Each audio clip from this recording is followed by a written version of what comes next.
Halo, kita bertemu kembali di pelajaran prakarya di kelas 7. Materi kita kali ini adalah teknologi konstruksi miniatur jembatan. Tujuan pembelajaran: 1. Menyatakan pendapat tentang keanekaragaman teknologi konstruksi jembatan sebagai ungkapan rasa syukur kepada Tuhan dan bangga sebagai bangsa Indonesia. 2. Mengidentifikasi jenis, bahan, alat, dan proses pembuatan teknologi konstruksi miniatur jembatan berdasarkan rasa ingin tahu dan peduli lingkungan. 3.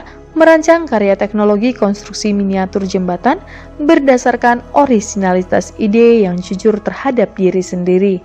4. Membuat dan mempresentasikan karya teknologi konstruksi miniatur jembatan berdasarkan teknik dan prosedur yang tepat dengan penuh disiplin dan rasa tanggung jawab. Amatilah gambar berikut. Gambar-gambar ini adalah contoh dari miniatur jembatan. Untuk membahas materi kita kali ini, mari kita perhatikan materi selanjutnya. Teknologi konstruksi miniatur jembatan. Pada pembelajaran sebelumnya, kamu telah mempelajari teknologi konstruksi berupa sebuah miniatur rumah. Masih ingatkah kamu apa itu teknologi konstruksi? Teknologi konstruksi merupakan teknologi yang digunakan untuk membangun sarana maupun prasarana. Hasil akhir teknologi konstruksi ini biasanya berbentuk rumah, jembatan, jalan, rel kereta api, dan lain sebagainya. A. Konstruksi jembatan. Salah satu karya terpenting dan tertua dalam dunia konstruksi adalah jembatan. Jembatan merupakan sebuah sarana dengan struktur tertentu yang dibangun untuk menghubungkan dua atau lebih rentang hambatan fisik seperti sungai, jurang, teluk, lembah, dan jalan sehingga dapat melintas dengan lancar dan aman. 1. Sejarah perkembangan jembatan. Jembatan pertama kali dibangun dengan sangat sederhana dan alami tanpa campur tangan manusia, seperti kayu besar atau batu besar yang melintang di atas sungai. Dari sinilah manusia mempunyai ide untuk membangun konstruksi jembatan yang dari waktu ke waktu mengalami perkembangan. A. Jembatan zaman purba. Pada zaman ini jembatan belum diakui sebagai hasil karya konstruksi. Karena pada jembatan zaman ini, manusia purba menggunakan batang kayu tumbang untuk menyeberang sungai. Manusia zaman purba melintasi sungai dengan memasang pilar-pilar batu, kayu gelondongan, atau pohon yang tumbang dengan bentang yang sangat pendek. Selain itu, mereka juga memanfaatkan akar-akar atau ranting-ranting pohon sebagai jembatan gantung untuk bergelantungan melompati pohon satu ke pohon yang lain. Jenis jembatan yang digunakan pada zaman purba biasanya berbentuk jembatan balok sederhana dan digunakan hanya untuk bentangan yang pendek seperti yang dibangun di atas sungai Eufrat dan sungai Tigris di Babilonia kira-kira 2000 sebelum Masehi. Periode Romawi kuno. Zaman Romawi kuno dimulai dari tahun 300 sebelum Masehi dan berlangsung kurang lebih selama 600 tahun yang lalu. Pada zaman ini, teknologi jembatan sudah mulai berkembang. Pada zaman ini, jembatan yang dibangun telah menggunakan kayu, batu, dan beton. Namun, untuk jembatan batu dan beton, bentuknya sama seperti pada periode jembatan purba, yaitu berbentuk lekung. Akan tetapi, pada zaman ini, manusia telah mampu mengatasi permasalahan yang lebih rumit. Pada zaman ini, mereka membuat konstruksi jembatan yang dibangun di atas pilar yang berada di bawah air dan melindunginya dari bahaya banjir. C. Periode zaman pertengahan. Zaman pertengahan di Eropa berlangsung dari abad ke-11 sampai dengan abad ke-16 sesudah runtuhnya Romawi. Secara fisik konstruksi, jembatan pada periode ini tidak jauh berbeda dengan periode Romawi kuno. Bentuk jembatan lengkung dan pilar-pilar batu masih sering digunakan pada jembatan periode ini. Beberapa ahli mengatakan jembatan Rialto yang dibangun pada abad ke-16 di atas Grand Canal, Venice, adalah jembatan terbaik di zaman pertengahan dalam segi pengembangan teknik jembatan dan estetika. Pada jembatan ini, jalan raya menghubungkan dua ruas kawasan perdagangan yang mempunyai jalan masuk menuju jalur pejalan kaki atau footwalks yang dibangun di bagian tepi dalam satu kesatuan konstruksi. D. Teknologi zaman besi dan baja. Periode ini dilatar belakangi adanya revolusi industri. Pada periode ini, jembatan besi dibangun dengan menggunakan prinsip-prinsip bentuk lengkung, terutama untuk jembatan jalan raya. Pada era ini sudah menggunakan cantilever pada konstruksinya. Pembuatan jembatan pada era ini menggunakan berbagai macam komponen dan sistem struktur baja dek, girder, rangka batang pelengkung, penahan dan penggantung kabel. Jembatan besi pertama adalah jembatan Coalbrookdale yang melintasi Sungai Severn, Inggris. Zaman jembatan gantung. Periode ini dimulai pada abad ke-18. Pada tahun 1825, dibangun jembatan gantung Menai Straits, Inggris. Konstruksi jembatan menggunakan menara batu sebagai pilarnya. Di tahun 1851 mengalami kemajuan dengan dibangunnya jembatan gantung Niagara, Amerika Serikat. Zaman jembatan Cable Stayed. Di Eropa, jembatan Cable Stayed berkembang dengan baik selama 3 dekade. Jembatan ini memiliki keunggulan yang lebih baik dibanding dengan jembatan gantung. Zaman jembatan beton. Jembatan beton mulai terkenal sejak tahun 1865 dengan bentang terpanjang yang pernah dicapai 78 meter. Konstruksi jembatan ini menggunakan gelagar beton bertulang. Jembatan lengkung Sydney merupakan jembatan beton lengkung terpanjang yang pernah dibuat. Konstruksi jembatan yang ada di dunia.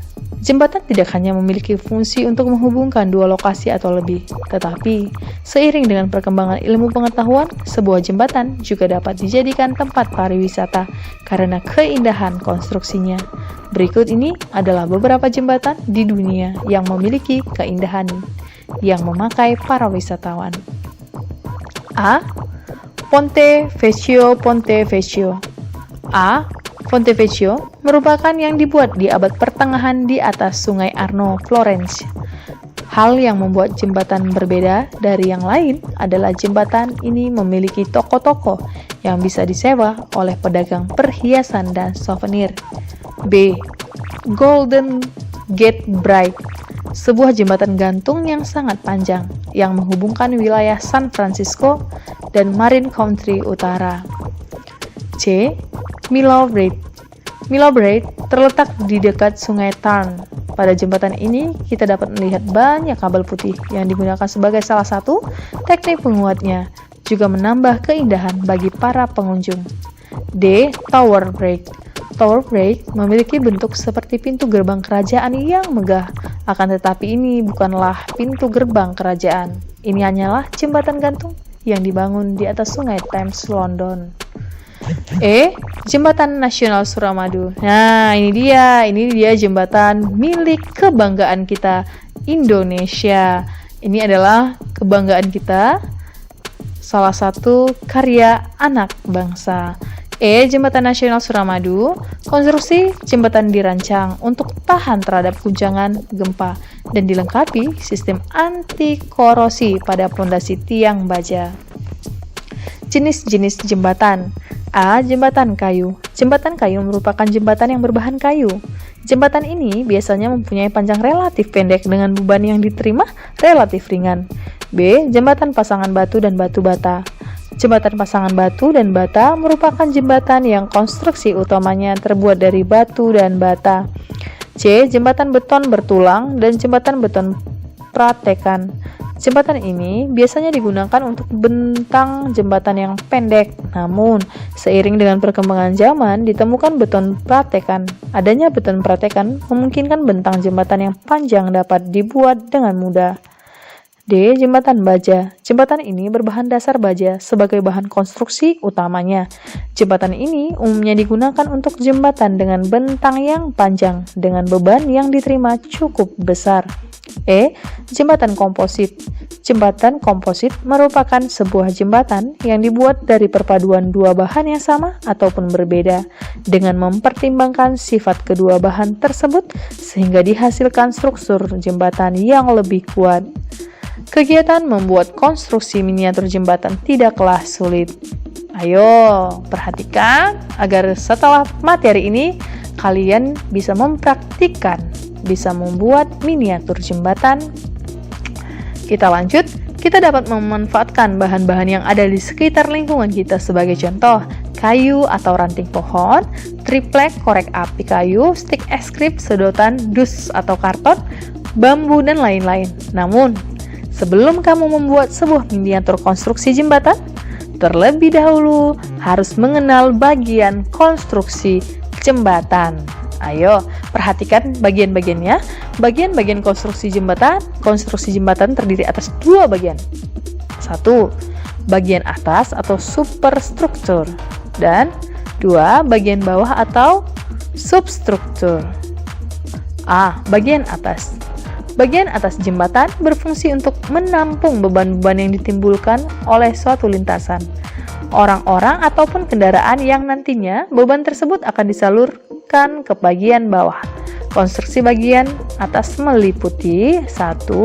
Trotoar, yaitu pejalan kaki yang umumnya sejajar dengan jalan dan lebih tinggi dari jalan untuk menjaga keamanan dan keselamatan pejalan kaki.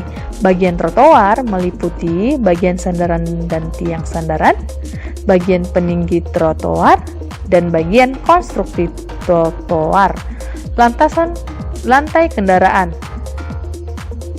balok diafragma, balok gelagar, ikatan pengaku atau ikatan anggina, ikatan rem, ikatan tumbukan, perletakan atau roll dan sendi. B. Bagian bawah atau substruktur. Fungsi bagian bawah jembatan untuk menerima beban-beban yang diberikan bagian atas dan menyalurkannya ke pondasi yang akhirnya disalurkan ke tanah. Konstruksi bagian bawah meliputi pangkal jembatan dan pilar. Dalam membuat sebuah miniatur jembatan tidak harus selalu dengan biaya yang mahal. Kita dapat memulai dengan memanfaatkan alat dan bahan yang ada di sekitar kita sehingga lebih ekonomis. Selamat mencoba, selamat berkarya. Silahkan dipraktikkan di rumah. Terima kasih karena sudah belajar bersama sahabat prakarya. Jangan lupa tekan tombol di bawah ini, like, subscribe, share, dan komen.